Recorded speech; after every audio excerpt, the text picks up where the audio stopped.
Start. Hello दोस्तों, आज हम पढ़ेंगे लोकतंत्र के एमसीक्यू क्वेश्चन के बारे में। हमारा जो फर्स्ट क्वेश्चन है वो क्या कहता है कि विश्व के अधिकतर देशों में कौन सी शासन व्यवस्था कायम है। तो कौन सी शासन व्यवस्था है, हमारा आंसर होगा लोकतंत्र। लोकतंत्र यानी लोगों का शासन, यानी जनता का जहाँ पे शासन होता है वहां पे लोकतंत्र होता है।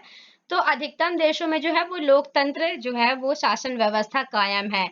हमारा दूसरा क्वेश्चन है डेमोक्रेसी किस भाषा का शब्द है। जैसे कि आपको पता है डेमोक्रेसी यानी जो लोकतंत्र है कौन सी भाषा के शब्द से लिया गया है, तो ये यूनानी भाषा का शब्द है डेमोक्रेसी। हमारा थर्ड क्वेश्चन है डेमोक्रेसी का क्या अर्थ है। डेमोक्रेसी यानी लोगों का शासन, ठीक है, यानी जहां पे जनता का शासन होता है वहां पे डेमोक्रेसी होती है, तो इसका अर्थ है लोगों का शासन। चौथा क्वेश्चन हमारा क्या कहता है कि पाकिस्तान में जनरल परवेज मुशर्रफ ने लोकतांत्रिक सरकार का तख्ता पलट कब किया, यानी उनको कब हराया। तो 1999 में यानी 1999 में पाकिस्तान में जनरल परवेज मुशर्रफ ने लोकतांत्रिक सरकार का तख्ता पलट कर दिया। ठीक है। हमारा पांचवा क्वेश्चन है चीन की संसद का नाम, चीन में संसद को क्या कहते हैं। तो इसका आंसर क्या होगा, राष्ट्रीय जन समुदाय। आंसर नंबर सी जो है वो हमारा सही करेक्ट आंसर होगा। तो राष्ट्रीय जन समुदाय जो है वो हमारा करेक्ट आंसर होगा। फिर हमारा छठवां क्वेश्चन है चीन की संसद हेतु नियमित रूप से कितने वर्षों में चुनाव होता है। तो हमारा करेक्ट आंसर है बी नंबर, यानी 5 वर्ष में। ठीक है, तो चीन की संसद हेतु नियमित रूप से 5 वर्षों में चुनाव होता है। ठीक है। हमारा सातवां क्वेश्चन जो है वो क्या कहता है मैक्सिको स्वतंत्र कब हुआ। ठीक है, मैक्सिको जो है वो एक देश है, ठीक है, वो कब स्वतंत्र हुआ था, 1930 ईस्वी में मैक्सिको जो है वो स्वतंत्र हुआ। ठीक है। हमारा आठवां क्वेश्चन है मैक्सिको में कितने वर्षों के बाद राष्ट्रपति चुनाव होता है। तो जैसे कि आपको पता है भारत या अन्य देशों में जो है वो 5 वर्षों में होता है राष्ट्रपति का चुनाव, जबकि मैक्सिको में 6 वर्ष में राष्ट्रपति का चुनाव होता है। प्रत्येक 6 वर्ष के लिए राष्ट्रपति चुने जाते हैं वहां पे। हमारा 9वां नंबर क्वेश्चन है भारत में वोटर बनने के लिए न्यूनतम आयु कितनी होनी चाहिए, यानी वोट डालने की जो आपकी न्यूनतम आयु है, कम से कम आयु वो 18 वर्ष होती है।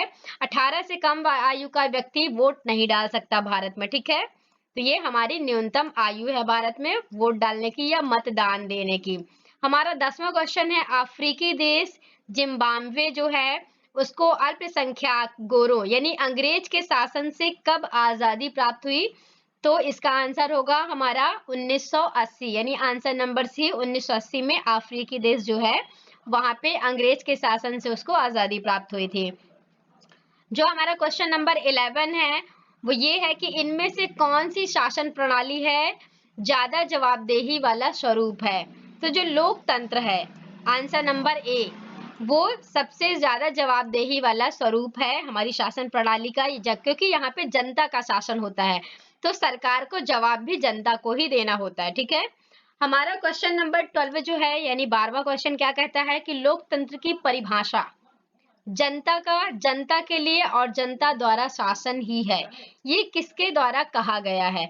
तो जो अब्राहम लिंकन है इन्होंने कहा है कि जो लोकतंत्र है उसका आशय है जनता का, जनता के लिए और जनता द्वारा। ठीक है। हमारा क्वेश्चन नंबर 13 क्या कहता है कि इनमें से किस देश में वर्ष 2015 तक महिलाओं को वोट देने का अधिकार प्राप्त नहीं था।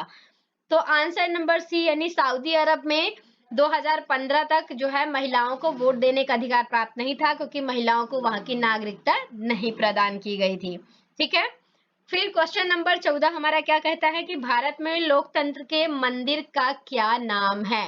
तो जो भारत में संसद भवन है उसे लोकतंत्र का मंदिर कहा जाता है। ठीक है, क्योंकि वहां पे लोगों द्वारा चुने हुए प्रतिनिधि ही शासन करते हैं। ठीक है।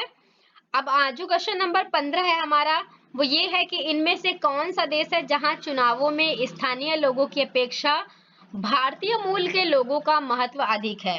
ठीक है, तो इसका आंसर है डी, यानी फिजी जो है। तो फिजी में चुनावों में स्थानीय लोगों की अपेक्षा जो वहां के भारतीय मूल के लोग हैं, भारत के लोग हैं, उनको अधिक महत्व दिया जाता है।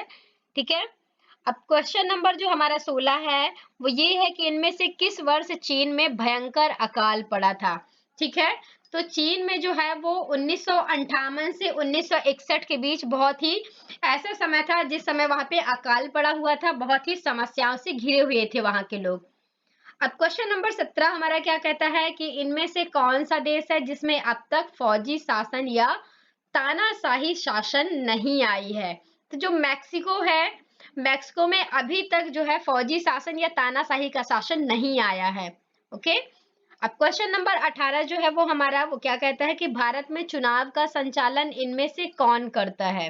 तो आपको पता होगा प्रत्येक चुनाव का संचालन चुनाव आयोग द्वारा किया जाता है। चुनाव आयोग ही तारीख तय करता है, चुनाव की सारी प्रक्रिया तय करता है और चुनाव की पूरी प्रक्रिया को संपन्न करने का काम भी चुनाव आयोग द्वारा किया जाता है। अब क्वेश्चन नंबर हमारा जो 19 है वो ये है कि भारत में राष्ट्रपति का चुनाव कितने वर्षों के बाद होता है। तो आपको पता ही होगा 5 वर्ष के लिए राष्ट्रपति चुने जाते हैं और प्रत्येक 5 वर्ष में राष्ट्रपति का चुनाव भी किया जाता है। ओके। अब हमारा क्वेश्चन नंबर जो 20 है वो क्या है, ईवीएम का फुल फॉर्म। तो ईवीएम का full form answer number B हमारा करेक्ट होगा, इलेक्ट्रॉनिक वोटिंग मशीन, यानी जिनके माध्यम से मतदान किया जाता है या फिर वोट दिया जाता है उसको हम ईवीएम मशीन भी कहते हैं। Thanks for watching this video and please like and subscribe my video. Thank you so much दोस्तों।